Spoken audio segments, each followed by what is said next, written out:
K+ News Network presents. జయప్రదం చేయండి. AISF జిల్లా 20వ మహాసభలు నవంబర్ 16, 17, 18 వాల్ పోస్టర్ విడుదల చేసిన ఏఐఎస్ఎఫ్ మాజీ జిల్లా కార్యదర్శి, సిపిఐ జిల్లా కార్యదర్శి గాలిచంద్ర శుక్రవారం హోచిమిన్ భవన్లో అఖిల భారత విద్యార్థి సమైక్య కడప జిల్లా 20వ మహాసభల పోస్టర్ విడుదల చేశారు. మాజీ జిల్లా కార్యదర్శి గాలిచంద్ర, ఏఐఎస్ఎఫ్ జిల్లా అధ్యక్ష కార్యదర్శకులు కె శివశంకర్, గుజ్జల వనరాజు ఈ సందర్భంగా మాట్లాడుతూ జిల్లాలో విద్యారంగ సమస్యలు స్వాగతం పలుకుతున్నాయని, ప్రధానంగా జీవో నంబర్ 107, 108 మెడికల్ విద్యకు సంబంధించి తీవ్ర అన్యాయం జరుగుతుందని, ప్రధానంగా పులివెందుల మెడికల్ కళాశాలపై సీట్ల ప్రభుత్వం పునర్ ఆలోచన చేయాలని అన్నారు. ఇంజనీరింగ్ కళాశాలలకు నిధులు కేటాయించాలని, అలాగే పాలిటెక్నిక్ లో ఫార్మసీ, ఐటీఐ, పారామెడికల్ రంగాలకు సంబంధించిన భవనాలు మరియు వాటికి సంబంధించిన ఎక్విప్మెంట్ ప్రభుత్వం త్వరగా నిధులు కేటాయించాలి. అదే విధంగా ఉన్నటువంటి సాంఘిక సంక్షేమ వసతి గృహాల్లో ఉన్న సమస్యలను పరిష్కరిస్తారని, ఇంకా అద్దె భవనాల్లోనే నడుస్తున్నాయని అన్నారు.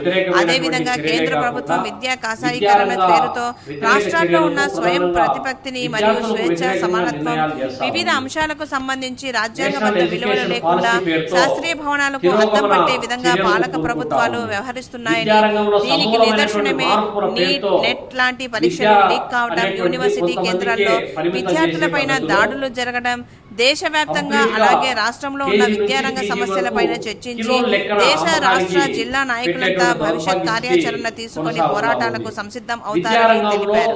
ఈ కార్యక్రమంలో ఏఐఎస్ఎఫ్ జిల్లా సహాయ కార్యదర్శి లీలాకృష్ణ, నగర అధ్యక్ష కార్యదర్శులు డి అఖిరానందన్, తేజ నగర ఉపాధ్యక్షులు చంద్రవంశీ, నగర నాయకులు మహేష్, గణేష్, మహేష్ యాదవ్, సూర్య తదితరులు పాల్గొన్నారు. పెంచేటువంటి పరిస్థితి ఇవాళ లేదు. ప్రభుత్వ విద్యారంగ సంస్థలలో మౌలిక సదుపాయాలకు దూరంగా ఎప్పుడో ఉన్నటువంటి మౌలిక సమస్యలు ఇప్పటికి కూడా పరిష్కారానికి నోచుకున్నటువంటి పరిస్థితి.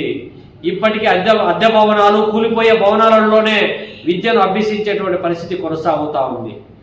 ప్రతి ఏడాది ఉన్నత విద్యా ప్రమాణాలు పడిపోతూ ఉన్నాయి. ఉన్నత విద్యకు విద్యార్థులు దూరమయ్యేటువంటి విధానాలు ఇవాళ కేంద్ర ప్రభుత్వ విధానాలు కొనసాగిస్తున్నటువంటి నేపథ్యంలో, కొన్ని రాష్ట్రంలో ఉన్నటువంటి విద్యారంగ సమస్యల పరిష్కారంలో ఏమైనా ప్రభుత్వం చొరవ చేస్తూ ఉందంటే, ఏ ప్రభుత్వం వచ్చినా కూడా ఏమున్నది గర్వకారణం, సకలం ఇవాళ సమస్యల వలయంలో విద్యార్థులు కొట్టుమిట్టాడేటువంటి పరిస్థితిని మనం చూస్తూ ఉన్నాం. ఇవాళ ఫీజు రియంబర్స్మెంట్కు సంబంధించి స్పష్టమైన ప్రకటన లేదు, స్కాలర్షిప్లకు సంబంధించినటువంటి స్పష్టమైనటువంటి ప్రకటన లేదు. ఇవాళ విద్యార్థులకు సంబంధించినటువంటి కేజీ నుంచి పీజీ వరకు విద్యార్థుల సమస్యలు పరిష్కారానికి కావలసినటువంటి కార్యాచరణ పాలక ప్రభుత్వాలు చేతుల్లో లేదు. నాడు నేడు